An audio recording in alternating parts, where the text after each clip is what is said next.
Fala galera, bem-vindo a mais um episódio de Rotinas Rituais. Hoje com um convidado muito especial aqui, Lobianco, CEO da Fast Company. Para quem não conhece a Fast Company, é uma das minhas revistas de cabeceira. Estava aqui comentando que todo mês eu leio essa revista e ela foi lançada, para quem não conhece, em 1995, uma revista muito bacana, americana, agora aqui no Brasil, onde a gente fala de tecnologia, de negócios, de design, com um approach bem bacana. Eu recomendo ler. Mas além disso, o Nubank tem um histórico aí gigante, mais de 33 anos aí de carreira no mundo dos negócios. E tem uma característica aqui que a gente já tem em comum, que é o seguinte: flamenguista roxo, pô. Esse aqui já me conquistou e te garanto que vai conquistar muitos dos nossos ouvintes. Pelo menos Mas, temos a maioria da torcida, né? a maioria da torcida, exatamente. Mas bem-vindo, Marcelo. Pô, obrigado, Rodrigo. Obrigado pelo convite. É um prazer grande estar aqui com você, cara. E eu acho que vai ser uma troca legal. Com certeza. E para a gente aquecer aqui, me fala uma coisa, como é que você chegou na Fast Company? Bom, Rodrigo, eu tenho 32 anos de carreira, né? Já passei de 50. Me sinto na melhor capacidade intelectual, né? Meu joelho já não dá para correr mais atrás de uma bola, mas a cabeça, o pensamento. Durante minha vida corporativa, eu trabalhei em 14 empresas, então trabalhei em agências tradicionais de publicidade, tive minha própria agência de marketing digital na internet 1.0, achei que fosse ficar rico em 6 meses naquela época. Depois trabalhei no varejo, trabalhei no Shoptime, na B2W, depois eu fui executivo do IG, né, eu brincava que eu era vendedor de banner, e depois IAB, head de vendas no Facebook, e os últimos 5 anos como CEO de agências, dando o grupo Publicis Interpublic. Chega uma hora, cara, e isso já estava me cutucando antes da pandemia, que você quer colocar, cara, em prática o seu melhor, né? E a vida corporativa nem sempre permite você usar toda a sua capacidade intelectual no momento que você quer colocar isso para acontecer, cruzando com o momento da empresa. Isso, ok, né? Isso acontece de uma forma regular no ambiente corporativo. E aí, durante a pandemia, eu resolvi ressignificar. E como dizia Steve Jobs, é hora de ligar os pontos. A Fast Company me acompanha, né? Acompanhou essa minha vida corporativa desde sempre. Exato. Comecei a trabalhar muito cedo no digital, né? Comecei a trabalhar no digital em 96, 97. A Fast Company já era um título que iluminava, né, os caminhos de negócio. E aí bati lá na Mansueto, que é a dona da Fast Company, e trouxe o título para o Brasil, né, que hoje é muito mais do que uma revista, ela acaba sendo uma plataforma de inovação. Né? E aí estamos aí com 18 meses de estrada. Caramba. Agora não deve ter sido fácil, que vamos chamar assim, você falou que foi no meio da pandemia toda essa transformação, né? E aí como é que você teve esse despertar, esse estar e falar assim, sabe de uma coisa, eu vou bater na porta lá da Fast Company e vou trazer esse negócio para o Brasil. Como é que foi esse processo? Porque eles devem ter falado assim, putz, lá vem um brasileiro, né, batendo aqui na porta, vindo aqui vai trazer um negócio com a minha revista para um mercado que eu nem conheço muito. Como é que foi esse processo? E que a imagem do Brasil não tão boa lá fora, né? Exato. Cara, quando eu saí do meu último cargo, eu era CEO da IPG Media Brands, eu falei, cara, eu tenho que pensar em o que vai me dar prazer, né? O que eu gostaria de fazer. E aí eu abri, naquela época, 6 caminhos, cara. Um deles era EAD, um deles era, puta, bati na porta da GUP, a outra foi desenvolvimento de produto, né? Eu acho que tem um espaço grande para desenvolvimento de produtos físicos, né? Trazendo toda a minha bagagem de e-commerce, etc. E aí bati na Mansueto Ventures, que é a dona da Fast Company da Inc. Né? Isso foi em maio para junho de 2020. A pandemia já estava acontecendo. Né? E aí, em 6 meses de negociação, eles fizeram um assessment, botaram um cara que conhece o mercado brasileiro, foram perguntar de mim, mercado, né? Lógico. Me deram um Né? background check. Exatamente. E em 6 meses a gente fechou o negócio, lançamos em janeiro do ano passado, né? Com 0 de audiência. Fizemos um bom primeiro ano, conseguimos aí clientes que acreditaram no nosso modelo de negócio, no nosso posicionamento estratégico. E fechamos até no azul, né? Isso durante toda a pandemia. Excelente. O que mostra que a Fast Company, cara, eu descobri nesse tempo, é uma love brand, né? A ponto da reserva bater na nossa porta e criar uma collab com a marca, a textura, a cultura da Fast Company, né? E aí a gente começou a desenvolver projetos, quase que projetos de consultoria, né, de storytelling para marcas, com o Flavor Fast Company. A Fast Company ela tem um creative shop dentro, tem um diretor de criação, tem um time de designer, tem um time de motion, né? Então é uma entrega com um recorte diferente do que usualmente o mercado faz, né? E com multicanalidade, né? Então a gente usa o site, a gente faz podcasts, a gente produz vídeo, a gente empacota reports, a gente faz eventos grandes como o Innovation Festival, ou eventos pockets, que são os 360, né? Eventos de 1 hora e meia. E a Fast Company ela tem uma combinação de conteúdo que eu acho que é única, né? Então a gente fala de impacto, a gente fala de empreendedorismo, a gente fala do Jeff Bezos, mas fala também do empreendedor do interior da Bahia. A gente fala de co-design e a gente fala de work-life, né, que é um assunto que só ganhou relevância de 2, 3 anos para cá. Né? Lançamos games, que na Fast Company original não tem. Isso foi um requisito meu, que é um olhar de negócio para games, né? Um olhar muito mais B2B do que B2C. Tá animado, cara. Empreender no Brasil não é fácil, você sabe muito bem disso. Não é fácil. Mas, cara, tá indo. Eu tô feliz. E aí, indo nessa linha, assim, tem duas perguntas assim que veio na minha cabeça. A primeira e você já meio que respondeu, mas eu queria saber um pouco mais profundo. Nessa negociação sua, provavelmente você chegou e falou assim, cara, eu quero tropicalizar, né? Eu quero pegar o que você tem aqui, mas eu quero botar o meu DNA de uma certa forma, né? O seu know-how que você trouxe de outras empresas.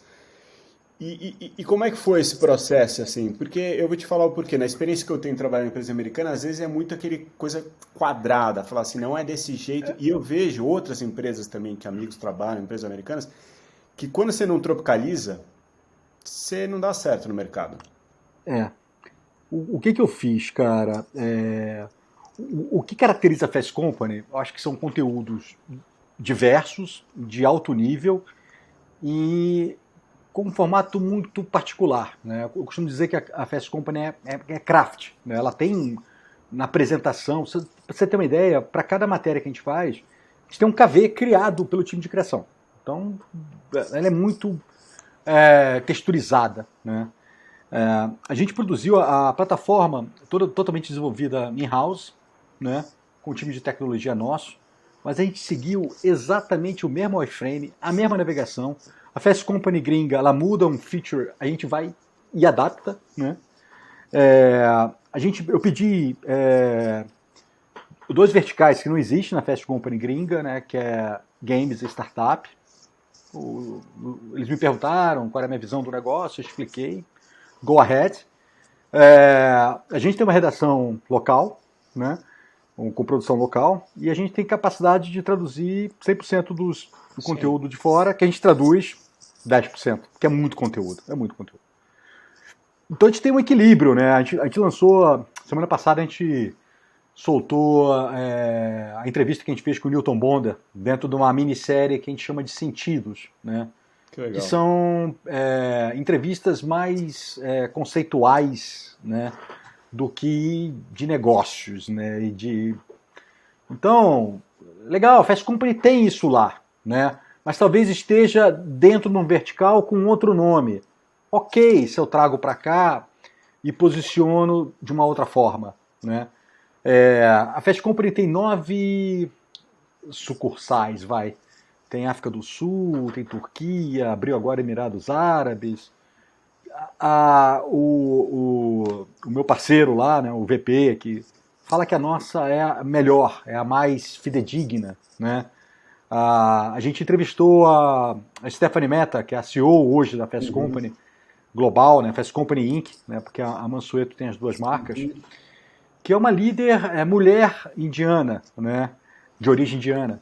E ela participou do nosso Innovation Festival, manda e-mail pra gente, pergunta da gente. Tem uma relação, cara, que é muito muito mais quente do que eu pensava que fosse, né? Porque eu tenho licenciamento de marca, eu tenho utilização de Fast Company nos próximos 5 anos no Brasil, mas eles querem muito que a gente dê certo, né? É engraçado, né? Porque eu pago os royalties que eu tenho que pagar, mas vira e mexe eles perguntam, eu preciso de alguma coisa. Agora eles viram que a gente reposicionou o site, relançamos o Colunistas, abriram um espaço para a gente, de inventário deles, para a gente fazer uma campanha da Fast Company Brasil, né? O próprio inventário que aparece para brasileiros da Fast Company gringa, ele me disponibilizou para vender, falou, cara, aqui, ó, se quiser vender, tá aqui. Pá. Então tem uma relação interessante, né? Que é de licenciado, mas parece que eu sou, uma extensão da empresa. Um negócio, enfim, que é positivo. Sim, e uma coisa interessante é que seu background você passou criando produtos, né? Você tem uma pegada de inovação tecnológica e tudo mais. E é interessante saber se as coisas que você tá criando aqui, né? Que você está inovando, e o brasileiro tem muito nisso no DNA, né? De criação, de inovação, de ser conhecido dessa parte, principalmente na área de publicidade, comunicação e tudo mais. Se eles também aproveitam as coisas lá, né? Porque essa troca seria muito legal também, né? Mas o que acontece? A Fast Company americana tem 27 anos de história. Uhum. Eles têm uma máquina de fazer eventos. Então, o 360 lá, cara, acontece a cada 15 dias. E eles têm 6 prêmios, que são as grandes propriedades da Fast Company. Então, ele já tem uma máquina que roda lá dentro, e o telefone toca, e as coisas acontecem de uma forma muito dinâmica. Eles produzem 800 conteúdos por semana. 800. Uau. Nas redes sociais, vídeo, podcast, infográficos, etc. Eles já estão numa outra escala. Né? Do meu lado, por ter saído do zero, né, 18 meses de vida, eu adaptei o modelo. Eu costumo dizer que a Fast Company é uma plataforma e as peças que a gente desenvolve em cima é que podem dar diferenciais. Então, games é uma peça. EAD, que eu vou fazer um primeiro piloto aqui, uma outra peça. Né? Modelo consultivo para marcas, eles têm lá fora, mas o nosso é muito mais estratégico, a gente investe muito mais tempo. Né? Eu trago um time multidisciplinar. Se comparar os branded content da Fast Company americana com o nosso, desta parte o nosso está numa outra escala. Né? Uhum. Então eu acabei adaptando o modelo de negócio à realidade e ao momento de vida. Né? Talvez daqui a 5 anos a gente esteja mais parecidos. Né? Mas foi uma forma que eu achei de gerar um diferencial competitivo para as marcas nesse momento que a gente ainda está ganhando mercado. Né? Uhum. E toda essa transformação da questão de tipo de mídia, né? Você colocou várias vezes aqui a questão da plataforma, né? Sim, A gente é uma plataforma, a gente é uma plataforma. Porque a Fast Company surgiu como uma revista, né? E ela é sim, reconhecida pela questão da revista. sim, Mas você está dando salto que é a questão da plataforma, que é muito mais do que isso. Até porque o time de consumo de mídia já mudou, né? exatamente. Como é que Excelente você ponto. vê isso? Mas lá fora, a Fast Company, para você ter uma ideia, hoje ela só tem 6 revistas ano e as revistas estão associadas aos prêmios. Então ela faz, sei lá, Most Innovative Companies, que é um dos Exato. principais prêmios dela. Aí ela roda a revista como extensão de experiência daquelas empresas que foram listadas. Né? Você acaba valorizando ainda mais a lista. Então ela posicionou a revista num corner ali específico. Ela tem o paywall, ela tem conteúdo aberto, conteúdo fechado. O nosso é 100% aberto. Né? E aí eu acabo, diferente do modelo americano, e por ter esse modelo mais consultivo, de cruzando essa multicanalidade em projetos de 6 meses com diferentes tipos de entrega para a marca. Entendeu? Então acaba sendo... É um modelo muito mais consultivo e trabalhoso, sem dúvida. Você pergunta para mim, isso escala? Não escala. Né? Uhum. Mas nesse momento é o modelo que me dá o diferencial competitivo em relação a outros players, a outros tipos de conteúdo, outros tipos de interação. Né? Então, talvez seja um recorte de momento. E uma coisa muito interessante da transformação que já vem acontecendo é que cada vez mais pessoas, né, e empresas estão se transformando em conteúdo, né? E isso, de uma certa forma, eu não vou colocar que atrapalha, mas cria uma poluição, né? Hoje a gente tem uma poluição de informação gigante. Então, eu não sei a sua visão assim, sobre o futuro desse tipo de informação, de conteúdo, porque hoje todo mundo sendo assim, eu acho cada vez mais a questão de concierge, a relevância daquela marca, né? De você realmente ser uma love marca, como você falou e tudo mais, vai ganhar sentido, porque é tanta informação que você fica perdido. E a questão da internet é tudo algoritmo, né? Vai uma coisa aqui, um dia você aparece, outro dia você não aparece. Como é que você vê isso? Cara, quando o Chris Anderson, né, Sim. da Wired, Aham. falou nos anos 2000 que conteúdo passava a ser consumido como snacks, Uhum. né? E que você virava o próprio curador, né? Uhum. Que se você volta aí 15, 20 anos atrás, você tinha um conjunto de veículos que você seguia, porque esses veículos faziam a curadoria para você. Quando você mudou o eixo, né, o que aconteceu? Os veículos tiveram um impacto muito grande, porque tinha naquela época uma redação hiper alavancada, parte no papel, parte no broadcast, etc.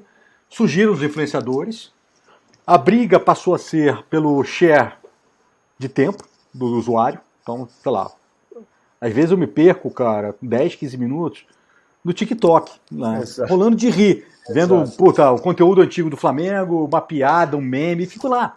Tá pegou 15 minutos do meu tempo, né? E aí eu acho que conteúdo relevante com curadoria passa a ter novamente um valor, né? Então, legal, tu fala hard news, cara. Hard news você vê em 500 lugares.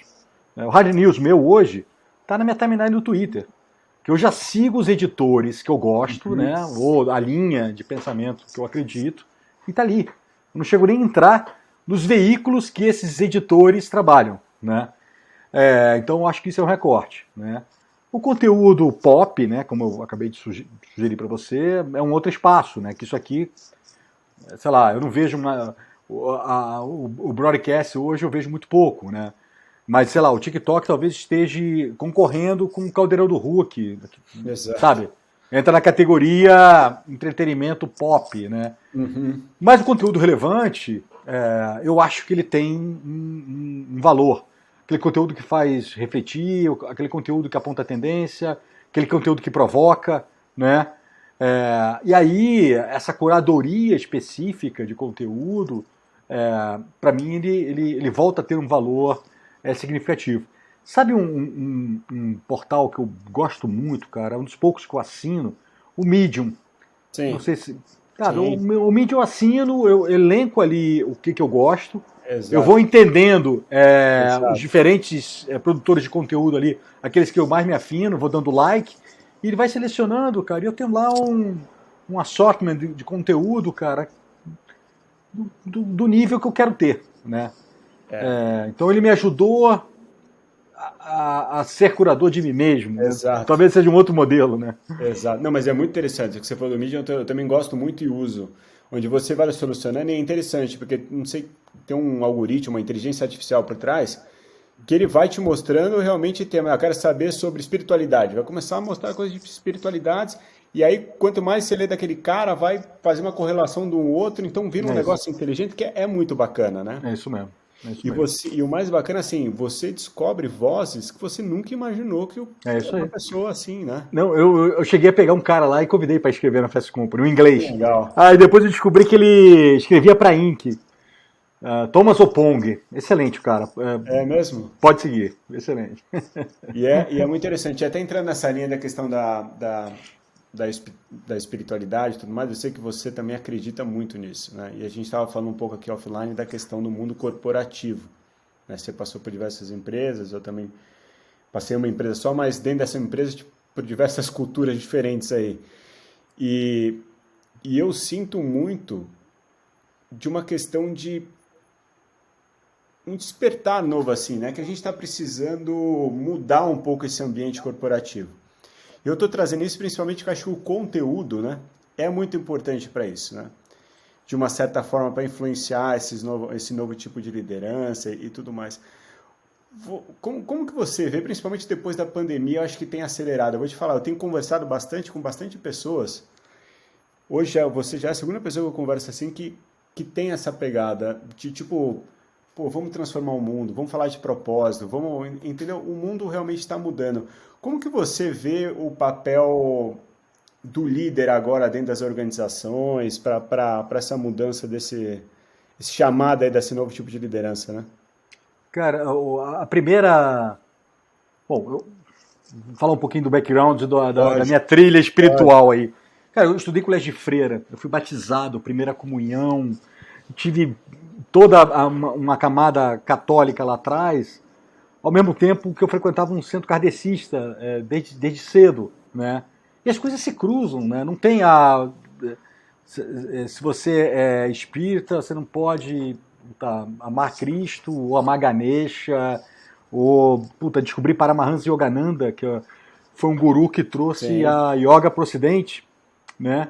E era o Steve Jobs era devoto dele, né? Então, exato. olha as coisas se cruzando, né? É, olhando o ambiente corporativo, cara, a primeira agência que eu trabalhei era uma agência de design que ficava ali no Cosme Velho, no Rio de Janeiro. E os donos, eles tinham uma prática de botar o time todo para meditar junto, Que né? demais. Que E eu comecei a demais. meditar muito cedo, né, também. Então a gente meditava. Sei lá, os donos da agência viam que a temperatura subia, né, porque era uma agência de design, pressão, embalagem, tudo feito à mão naquela época, né? Às vezes tinha que refazer tudo, porque o cliente recusou a cor. Então era um trabalho muito craft, parecido muito com a Fast Company de hoje. E aí, quando ele via que a temperatura subia, ele reunia todo mundo, parava a agência e a gente meditava, abria uma roda gigante e meditava de forma coletiva, né? Em 2018, quando eu estava na SEIP, eu tentei implementar, né? Eu levei até um pessoal lá para dentro, né?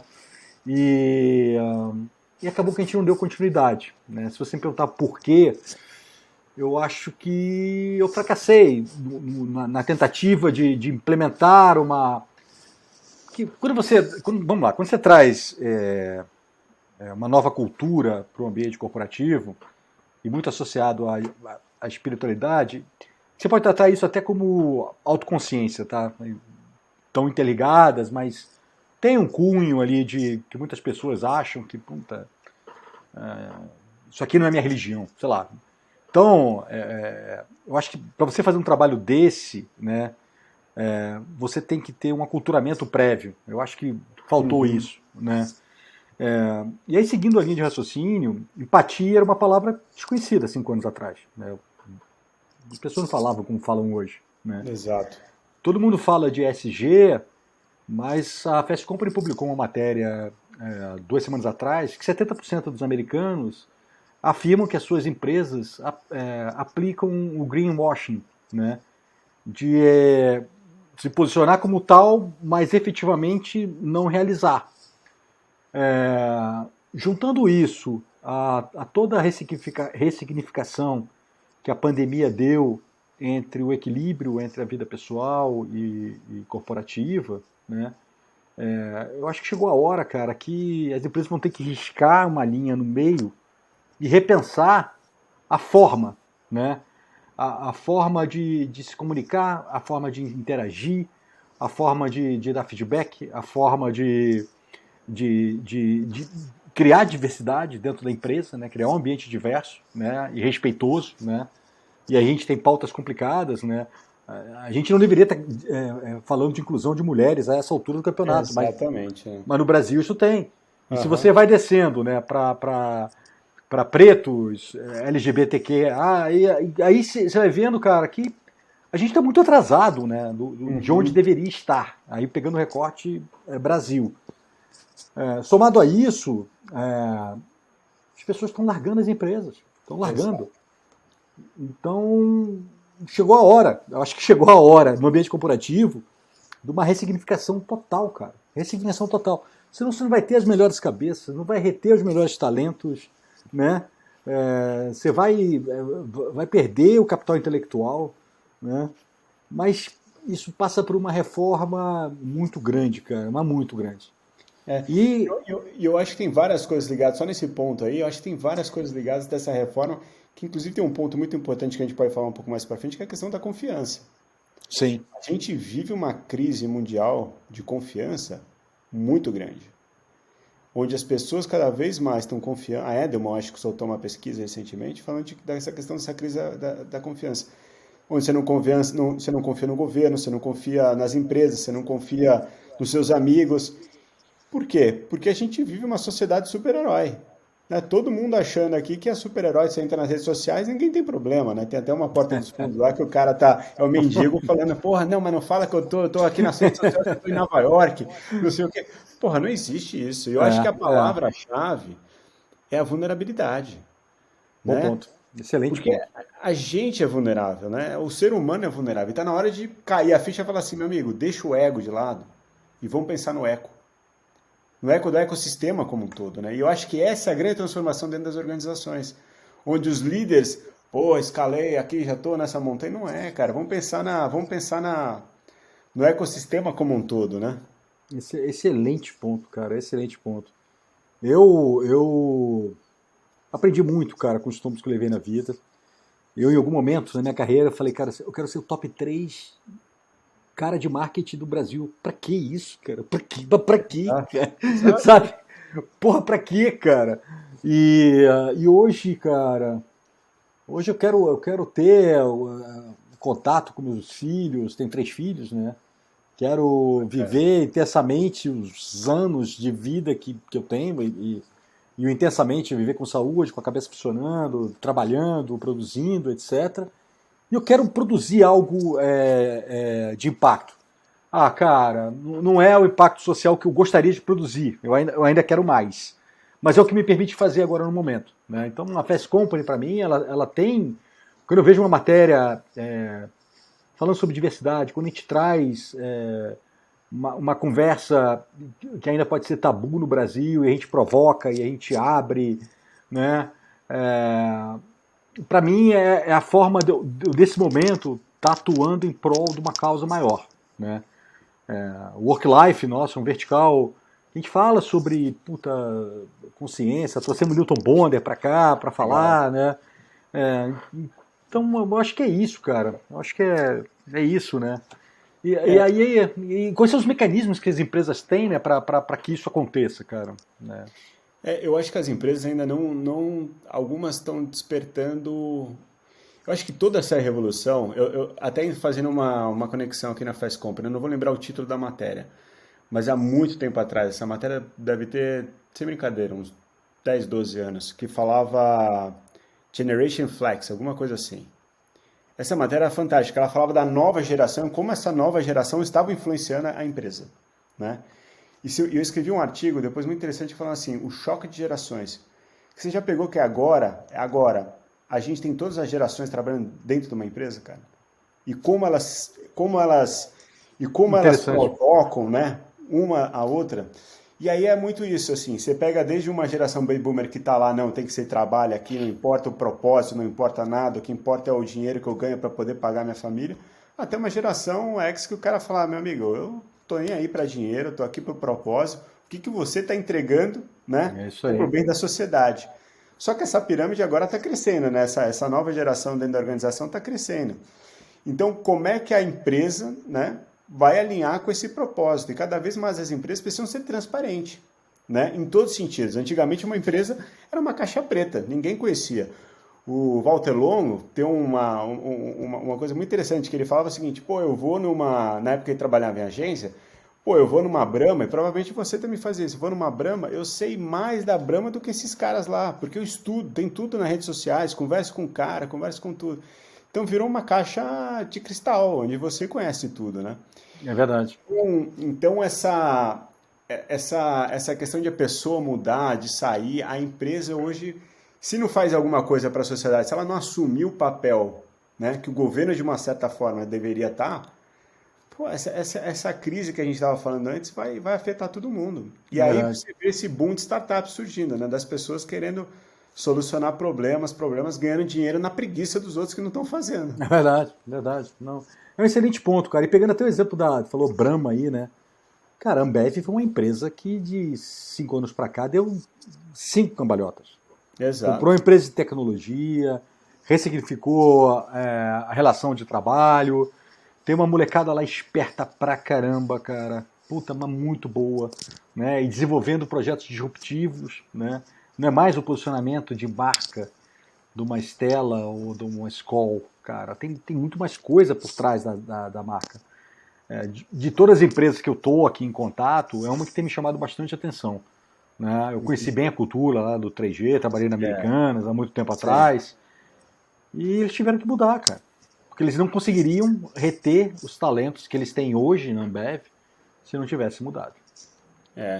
E aí você vê, e tá certíssimo, e você vê agora fundos de investimento grandes como BlackRock, não sei o que os caras só investem se você investe em ESG, se você tem investimento alguma coisa para ajudar a sociedade e tudo mais. Assim, tá mudando. Você pega a Patagônia, né, que manda os caras surfarem, né? Tem até o livro do cara lá, é muito interessante. Sim. E sinceramente, eu não, é difícil prever, né? Se todo mundo soubesse o que vai acontecer, cara, é difícil. Mas Eu tava vendo o case da Abercrombie na Netflix, já viu? não vi, me falaram para ver. Eu tô curioso para saber. Vale a pena, É? cara. Que era uma marca icônica que fez assim, ó, sumiu, né? E ao mesmo Exato. tempo vale a pena ver o eCrashed Eu vi. na Apple. Esse é fantástico, né? O Excelente. eCrash eu vi o do Uber também, que eu recomendo. São dois O Uber não vi. O Uber não vi. fantásticos, assim. E você vê. O do eCrash é exatamente o que a gente está falando, já só de outro lado. É um cara, né, que, porra, pensou em o do mundo, da comunidade, não sei o quê, mas são empresas que não dão lucro, né? É isso aí. Vão dar lucro quanto? É E aí, verdade. até nesse ponto, cara, é interessante a gente entrar. Como é que, ainda nesse lado espiritual com as empresas, como é que as empresas não cara, só pensam a longo prazo e não pensam a curto prazo, sendo que o curto prazo que importa, cara, né? De uma certa forma. Eu acho que, vamos lá, o primeiro ponto, ninguém está no mesmo barco, quando você fala da empresa, em relação à meta, É, atingimento, visão de 3, 5 anos. Se você sai do primeiro nível de diretores, isso não é cascateado para baixo. Então, esse é o primeiro ponto. Segundo, acho que as metas têm que ser quanti e quali, né? Não é só número, né? Você tem que ter cultura, você tem que ter trabalho colaborativo, você tem que ter diversidade, você tem que ter projetos sociais, você tem que ter a cultura de ESG, que isso também é novo. Terceiro, ela não tem ferramentas de integração, de tirar os nós, né? Era muito interessante, cara. Eu tenho dois exemplos para dar de cultura corporativa que me chamaram muita atenção e alguns, e dois deles muito parecidos, né? Quando eu trabalhei na Americanas, a Americanas comprou o Shoptime, né? Ela implementou o modelo Falcone lá, né, de gestão, né? E, e sempre que tinha um nó... Não, primeiro ela criou um processo, todo dia de manhã, 8h30 da manhã, você tinha uma reunião para ver número, sei chamado bem. a missa, chamada missa. Aham. E depois, quando ela identificava problemas na operação, na mesma hora ela juntava as áreas e saía com uma decisão, né? Então ela não deixava aquilo, crescer. Eu trabalhei no Facebook. O Facebook tinha essa propriedade também. Tinha outra que me chamava muito interessante, que me chamava muita atenção, que era os one-on-one, né? Então era a cultura sei lá, um gerente júnior marcar um one-on-one com o CEO e perguntar, vem cá, qual é o meu plano de carreira? Onde é que eu minha mobilidade? Como é que eu faço para chegar em 3 anos, 2 anos para trabalhar nos Estados Unidos? E o outro era o hard conversation, né? Fala, cara, você está com algum problema? Então, cara, chama o cara e conversa. Não vai pro corredor ficar falando mal do cara, Exato. sabe? Que é uma cultura do mercado publicitário, então, cara, Nem se fala. nem se fala, né? E, cara, olha a dispersão de energia, falta de foco. Mas tudo isso, cara, é cultura e ferramentas para que a coisa aconteça. Cara, de novo, eu trabalhei em 14 empresas, só vi isso em 2, né? Das 14 que eu trabalhei, né? Então como é que muda isso, cara? Como é que você copia as melhores práticas, né? Dentro desse novo cenário, né? Como é que você traz mais empatia, sociabilidade, ajuda, trabalho cooperativo, né? Cooperativo. né? E nessa parte que você falou, assim, que você trabalhou nas 14 empresas e 2 você achou isso, o que dessas empresas que você conseguiu trazer um pouco para a Fast Company? Cara, a Fast Company é um pouquinho De cada. de cada, né? Cara, a gente é uma equipe pequena ainda, né? A gente tem cerca de 17 pessoas dentro de casa, mais os colaboradores eventuais. A gente ainda está em construção, mas eu quero propor participação nos lucros, quero propor é, é, é, options, né, Sim. de virar sócio. A gente tem as rotinas bem definidas, né, ainda no trabalho remoto. Agora a gente está fechando o escritório, vamos para o espaço físico, né, e não vamos forçar todo mundo para estar lá. Então a gente vai fazer cara, vamos lá 2 vezes por semana. Nessas 2 vezes, vamos passar o status, vamos riscar a parede, vamos fazer planejamento, vamos sair para almoçar, vamos celebrar, né? Vamos tomar um chopp no final do dia e, e vocês me ajudarem a planejar o futuro, né? É, eu sou um cara que durante todos a minha passagem, tentei ser o mais transparente e valorizar, cara, sabe? Nas empresas, quando eu vi que tinha um estagiário de valor, eu segurava uma vaga acima dele para que ele conseguisse se mover rápido, Exato. né? No Facebook mesmo, teve 2 casos, cara, de promoção, cara, que a vaga estava aberta. Eu falei, não, tu não vai trazer, vamos parar essa entrevista, vamos esperar o estágio do cara acabar, porque ele já provou que ele tem condição de pegar a vaga, né? Uhum. Então, na última linha, tinha um chefe meu que falava o seguinte, cara, tudo é bom senso, cara. Sabe? Exatamente. Aí tem outro que fala, mas o teu bom senso é diferente do meu. Exato. Não, o bom senso é um só, deveria Exato. ser um só, né? É engraçado você falar isso porque meu time falava uma coisa muito interessante, que ele falava assim, cara, um bom executivo tem que ter bom senso.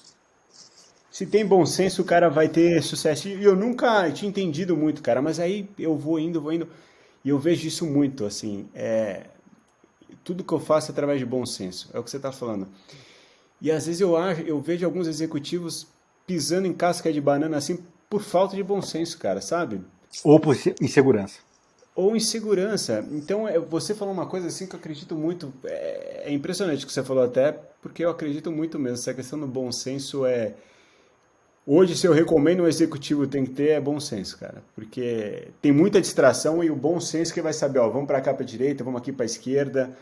Às vezes o certo é errado, às vezes o errado é o certo. Né? E é Não, o bom senso. e aquilo que você falou aí, uns 10 minutos atrás. Ego. Your ego is not your amigo. Exatamente, exatamente. Cara, às vezes na sala de reunião tem que falar, olha, deixa o ego lá de fora, aqui dentro, vamos ter essa conversa transparente, porque é o que você falou, né? Nas organizações as pessoas têm medo de ter conversas transparentes, cara. É. Tem medo. E aí fica tá, legal. Não sei. E o brasileiro tem muito isso, né? Eu tive a oportunidade de trabalhar lá nos Estados Unidos e agora, a grande diferença é assim, o americano quando fala uma coisa, ele entendeu que é aquilo, tá combinado. O Brasil não, você fala, você tem que checar depois de novo se foi aquilo que o cara entendeu mesmo, é aquilo mesmo, porque senão, e várias vezes eu já vi isso, o americano fala, mas a gente não tinha falado isso aqui, mas eu achei, entendeu, que não era, que você só tinha falado tal. Então é Sabe o que meio que é isso, cara? Eu acho que isso tem a ver, cara, com aquilo que a gente falou um pouco atrás, do cascateamento das metas, sabe? também. Se você desce a visão macro da empresa, tanto em número como em cultura, estabelece, cara, que para cada nível você vai ter uma entrega, né? O chamado OKR, né? Que ninguém tem, Uhum, ninguém aplica, né? uhum, Quando eu trabalhava lá no Facebook, brincavam que você tinha lá um negócio chamado a cobrança silenciosa. Tá lá, a tua meta quanti, tua meta quali, tá ali. Você tinha que ter avaliação 360 nos diferentes níveis, local, regional, de fora. Teu número está definido, você acordou com o teu chefe, teu número falou que vai buscar aquele número. Tá lá. Não precisa o chefe ficar te cutucando e falar, cara, cadê? Tu não vai entregar? Não. Você sai do lado reativo e passa pro lado proativo. Você fala, cara, chefe, não vai dar esse mês, mas eu estou fazendo isso, puxei fulano de outra área. Sabe, você inverte o fio, né, cara? Eu acho que a gente uhum. trabalha muito, em Minas Gerais, por não ter essa visão de gestão à vista, né, que o varejo também tem muito, olhando para o retrovisor, né? E olhando para o Exato. retrovisor, o mês já fechou, o problema já aconteceu, já não dá para recuperar, o estresse já se formou, né? Então, acho que tem a ver com essa nova cultura que a gente está conversando, né? E é muito o que você falou, o negócio do retrovisor, cara. A gente vive muito ou no retrovisor, né? Ah, deveria ter feito aquilo, deveria ter feito aquilo. Ou muito no futuro, né? Ah, vamos fazer, vamos fazer. Mas, cara, o futuro começa agora, cara. Se você não Cadê o fazer plano? Não, vamos fazer, mas cadê? Cadê o se detalhe aí? Detalhe que você se vai você não entregar. começar agora, cara, aí vai ficar de novo pro passado. Ah, se eu tivesse, se eu tivesse. Então fica muito na lorota. Agora eu queria saber uma coisa de você, que é o seguinte, simplesmente você montou uma empresa, trouxe uma operação no meio de uma pandemia, né, cara? Como é que foi essa experiência?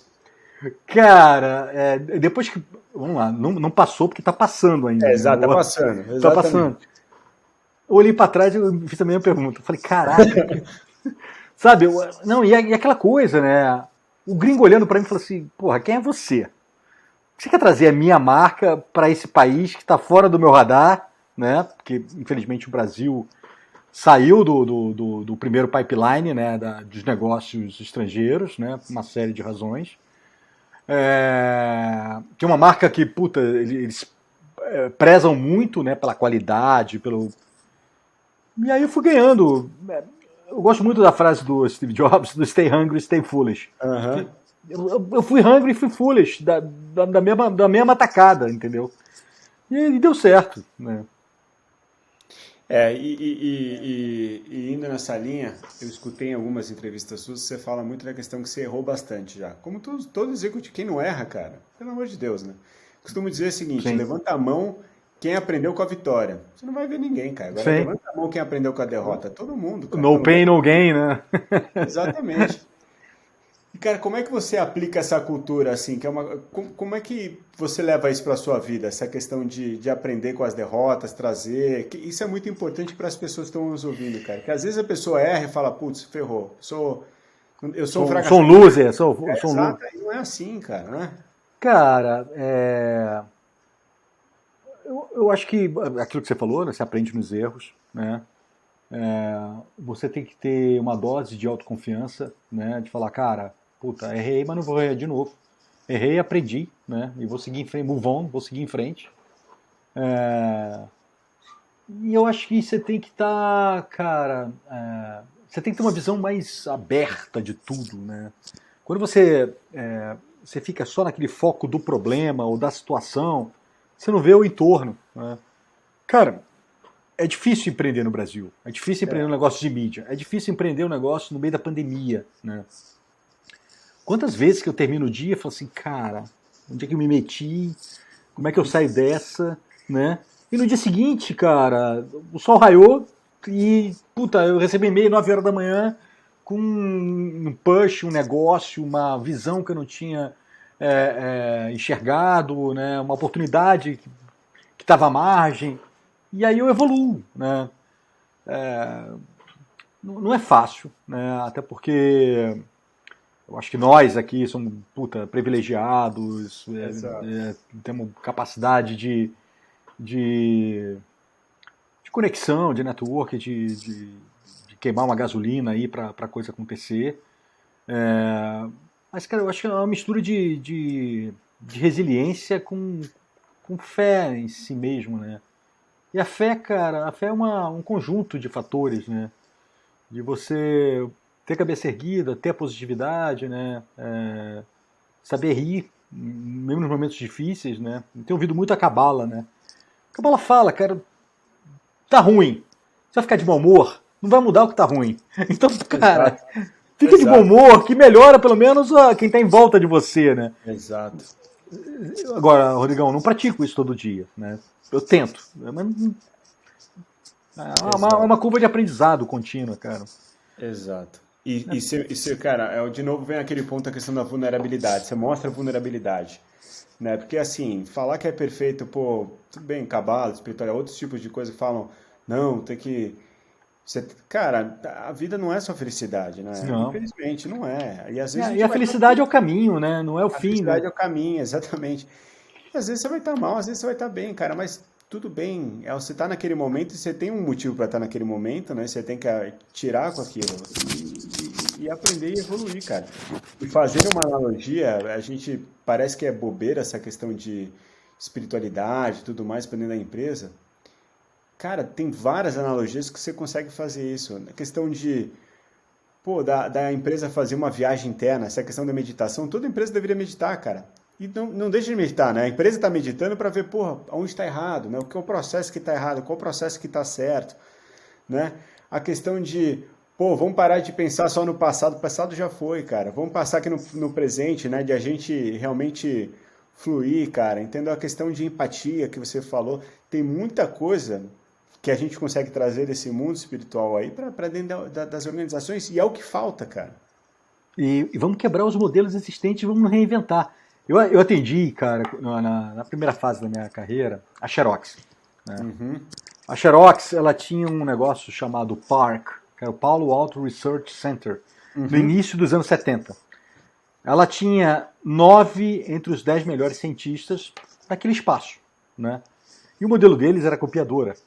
A Xerox criou o mouse, ela criou o scanner, ela criou o primeiro PC, ela criou a interface gráfica, que o Steve Jobs depois roubou, né? E o Bill Gates vai roubar dele também. Exato. E tudo que ela criava, cara, ela queria acoplar na impressora, cara, sabe? Então, você tem que ter a gana, né, de quebrar os modelos existentes, né? Até porque a previsibilidade é difícil, quem quer prever uma pandemia, a aceleração de negócio que teve, etc. Mas entre aquele conflito do cash call, a reinvenção, é o grande desafio de todas as empresas em diferentes categorias. Cara, telemedicina é um negócio que era piada 3 anos atrás. Era piada e os médicos não deixavam. Proibia. Aí o conselhão, aí vem aquele establishment, né? Que existe em todas as categorias, né? Todas as indústrias, né? Então, eu acho que a pandemia, cara, pegou o tabuleiro e fez assim, ó, jogou pra cima, as peças estão caindo agora. Né? Mudou a regra de jogo total. Agora, uma pergunta mais da Fast Company aqui. Você deve receber muitos insights das pessoas referente de leitor ou até dos colunistas, assim. É muito aberta essa plataforma mesmo para poder... Você recebe muitos insights para poder melhorar o seu trabalho, seu serviço, os seus produtos? Cara, vamos lá. Isso é um pêndulo, né? Então, eu tenho uma redatora-chefe, Cláudia Penteado, para mim uma das melhores jornalistas do Brasil. Eu tenho um diretor de criação de mão cheia, um storyteller, que foi meu diretor de criação na agência que eu tive há 20 anos atrás. Né? Então, uma pegada de digital, tecnologia, storytelling, perfeito. Eu tenho um bom cara de tecnologia, também, um cara assim, um ninja, né? Então eu tenho um primeiro time, e esse time carrega um pouco do DNA da Fast Company, tem as conexões deles, faz os hubs deles, né? E que acaba retroalimentando a operação. Eu, como CEO, eu tenho duas funções, né? A primeira é replicar e comentar tudo, com o papel do publisher, né? E segunda, cara, contactar pessoas que eu acho interessantes e que têm o nosso DNA, né? Então, vou dar um exemplo, Pedro Cruz. Pedro Cruz é um cara de planejamento brilhante, de uma agência digital chamada Soco, que ele me pingou, né? Eu quero fazer um one-on-one com você, quero saber que tal dessa da Fast Company. E eu me encantei pelo cara de uma tal forma que eu botei ele para moderar um painel no Innovation Festival. E agora, recentemente, ele virou nosso colunista. Que legal.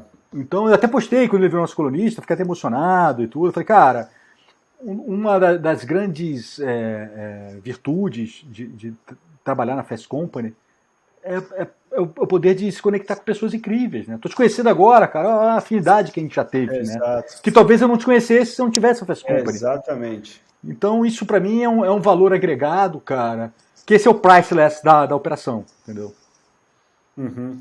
E o que, assim, a gente vê muita questão de web series também vindo aí, né? A questão de Netflix, né? A questão de Amazon e tudo. O streaming... eu vou fazer uma analogia, é o seguinte, a indústria de educação, né? Indústria de educação, cara, precisa ser também, uma tabuleira precisa reinventar, porque aquilo ali, cara, né, quem sou eu para falar da indústria que também precisa se reinventar de uma certa forma. Mas, cara, eu acho que vocês têm um papel muito importante ali também, né? Porque vocês podem ajudar muito numa pegada bem diferente, cara. Eu dei aula durante 10 anos, né, nas duas instituições que eu fiz meus MBAs. Então, dei aula no COPEAD UFRJ, no Rio, É, comecei dando aula na SPM, depois vim para São Paulo, continuei dando aula na SPM. Uma coisa que eu achava completamente errado, né, e eu tentei mudar na limitação, no momento que eu dava as aulas, eu ficava 3 horas dando aula para uma pós-graduação, né, já com uma relativa bagagem, multi-empresas, multiculturas, etc. E 80% eu dava conceito e 20% prática. exato. Eu falei, cara, o conceito vocês deveriam buscar, né? E vocês deveriam aproveitar esse tempo pra gente trabalhar junto, né? E aí eu criei um curso, cara, na SPM, que era fora da grade, não era Business Transformation, era Marketing Digital Aplicado a Negócio, acho que era o nome desse. Que eu fazia o seguinte, eu fazia um modelo car wash, né? Então eu pegava e no primeira aula eu já separava em grupo e as pessoas tinham que criar um produto, né? Poderia ser um produto da empresa, então sei lá, invariavelmente tinham 4 gerentes do Itaú lá. Então legal, cria um app, um serviço, um produto para o banco ou um produto qualquer. E aí depois eu estruturava trazendo pessoas no mercado que eram especialistas nas áreas para a coisa evoluir. Então tinha dimensionamento de mercado, montar um PNL, marketing, marketing, embalagem, né, o formato do produto, e depois tinha o lançamento. Cara, era um curso vibrante, a metade da aula era sempre conceito, que tinha que ter, a outra metade era prática, né? E, cara, para mim era o modelo que deveria ser splitado para toda a escola, né? Hoje na Fast Company a gente está desenhando, tá em beta, né? A gente vai apresentar até para uma empresa de tecnologia daqui a 2 semanas, mas eu quero trazer uma coisa que seja Business Transformation por indústria. Então eu vou ter Business Transformation de Health, provavelmente eu vou te convidar para você ser o especialista dessa trilha. Não, porque aquilo, cara, a transformação tá geral, só que ela tem particularidades por cada indústria. Exato. Né? E eu não vi essa abordagem ainda. Né? Já falei aqui, as pessoas vão começar a copiar. Mas enfim. Não, mas essa ideia é muito boa. E aí estamos desenhando aqui. Estamos desenhando e a gente vai querer rodar isso, cara, no máximo um beta, pelo menos nos próximos 3 meses.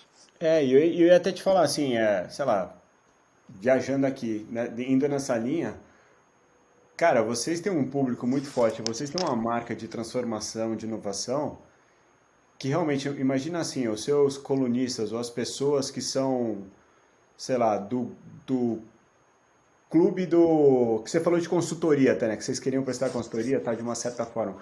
Imagina que você pudesse vender isso online.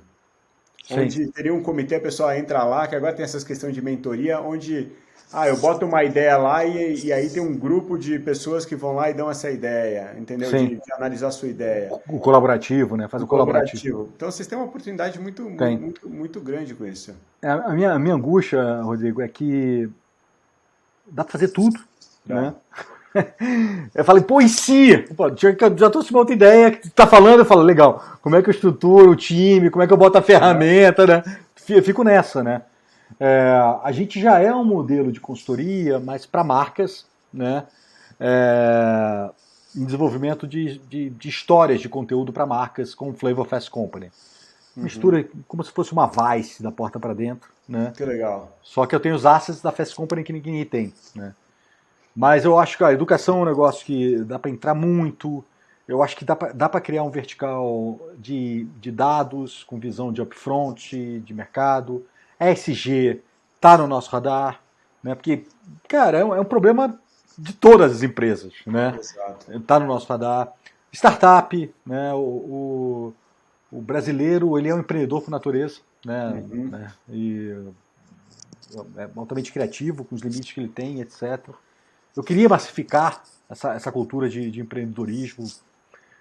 Que legal, eu trago o fundador do Nubank, mas eu trago o camelô do Rio de Janeiro que criou 3 filhos vendendo paçoca. Entendeu? Exatamente. Então, acho que tem que trazer essa dualidade do Brasil para dentro dessa discussão também. Cara, vai ter muita oportunidade, muita oportunidade, muita oportunidade. E é impressionante o número de startups que estão surgindo, né? Agora, é impressionante mesmo. Esse é um bom. Lógico que 1% vai virar unicórnio, que vai crescer, não sei o quê, mas isso é muito bom, cara. Sabe por quê? É aquele negócio da educação de novo. Sim. Porque na prática a pessoa vai aprender, cara. Então a gente vai ter um monte de colaboradores depois nas empresas com uma puta bagagem. Mas é aquilo que você falou, né, cara? Se a gente tivesse uma boa visão de educação aqui no país, né, mudava o jogo, né? Mudava. Então, sei lá, o americano, ele tem a cultura do empreendedorismo desde cedo, quando o pai dele fala para ele montar aquela barraca de limonada, né? Aquilo é uma metáfora, né, para a cultura americana, né? E o brasileiro, ele tem que aprender na porrada, porque o cara tem que vender bala na esquina para trazer comida para dentro de casa, né? Então são realidades bem diferentes, né? Agora, como é que eu pego um cara raiz e dou, cara, subsídio para ele, sabe, microcrédito, programa de apoio, né? Sei lá, dimensionamento de mercado. Eu fico pensando, né? Eu falo, pô, esses caras eles trazem a mesma bala para cá, né? Se trouxessem umas balas diferentes, né? Numa caixinha, com um cordel, né? Com uma coisa, né? Sei, cara, é muito duro o que a gente vê hoje no país, né? Eu fico muito, sei lá, muito Preocupado, né? Eu também fico muito preocupado, preocupado. cara, angustiado. Acho que angustiado é a palavra correta, né? Porque a gente tem que dar uma volta nisso, né? A gente tá falando do mundo corporativo, né? Mas o Brasil ele tem que se reposicionar, cara, também, sabe? O Acho Brasil que precisa assim. o E a gente Brasil, vê. eu vi uma vez a história, ela fala assim, o Brasil é o eterno país do futuro, né? Eu ia falar isso. O Barão de Mauá, ele tentou trazer a Revolução Industrial para o Brasil, né? A indústria cafeicultora quebrava as máquinas dele porque achava que ele ia roubar o mercado. Então a gente tem Vem lá de trás. O vem problema do lado vem de lá de trás. trás. A escravidão, cara, que puta, sabe? Exato. O Brasil foi, acho que o penúltimo país a abolir a escravidão, sabe? E depois, quando acabou a escravidão, os pretos ficaram largados, né? Sem Exato. subjugados, né? A cultura do colonialismo, elite branca Muito. que E tem até hoje, domina. né? Não é muito Exatamente, prático. exatamente. Então, enfim, como é que a gente sai desse. Mas aí é outro papo esse. Não, é outro papo. Mas, ó, estamos chegando ao final. Tenho uma última pergunta para você. E principalmente para nossos ouvintes aí. Uma recomendação de um livro que marcou a sua vida que você acha que todo mundo deveria ler. Cara, eu li duas biografias que eu gostei muito, cara, diferentes, né, mas com estilo de vidas de empreendedorismo, né? Eu li o Steve Jobs, né, que eu gostei muito, do Kate Richards, que eu gostei muito. Os livros do Malcolm Gladwell, São excelentes. Excelentes. o Tipping Point, eu gostei muito. O Blink eu gostei muito também. Li recentemente O Poder da Cabala, que é um livro básico também, de Cabala, que é puta interessante.